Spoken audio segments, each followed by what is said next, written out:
ওই সময় আল্লাহ নবী আলাইহি ওয়াসাল্লাম এক বাক্যে বলেছিলেন, ও বাবা সাগাত, এই পৃথিবীটা ছেড়ে তুমি তো একদিন মারা গিয়েছিলে, এই পৃথিবীটা ছেড়ে তুমি একদিন মরে গিয়েছিলে, এই পৃথিবীটা ছেড়ে তুমি একদিন বিদায় নিয়েছিলে।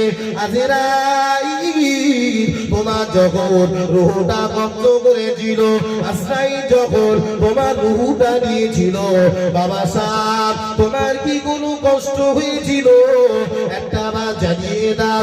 ওই সময় সাহেবের চোখ দিয়ে টপ টপ টপ টপ করে পানি গড়িয়ে যায়। সাহেব একবার কে বলেছিলেন, আল্লাহর নবী সাহেব কি কথা শোনালে?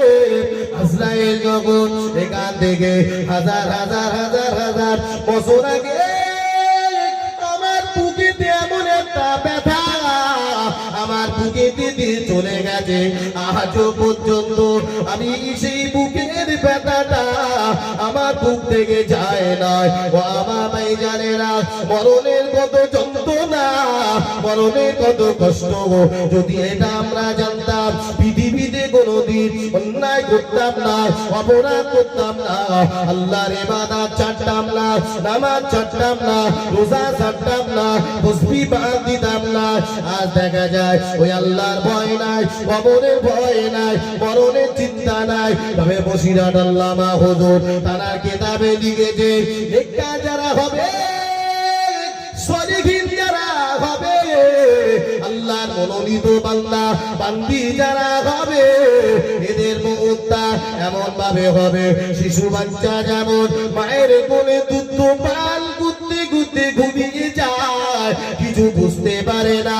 নেককার বান্দার মুহূর্তটা ওইভাবেই হয়ে যাবে, কিছুই বুঝতে পারবে না। আরে হবে না, নেককার হতে হবে না, হবে না বাবা, হবে। নেককার হন, আল্লাহওয়ালা হন, দিনদার হন, ইমানদার হন। এতটুকুই বক্তব্য রেখে আমি গুনাহগার বিদায় নেব, চলে যাব। আখির দোয়া হবে, চলুন একটু সোনার মদিনায় সালাম পড়িয়ে দিই। ইয়া নবী সালাম।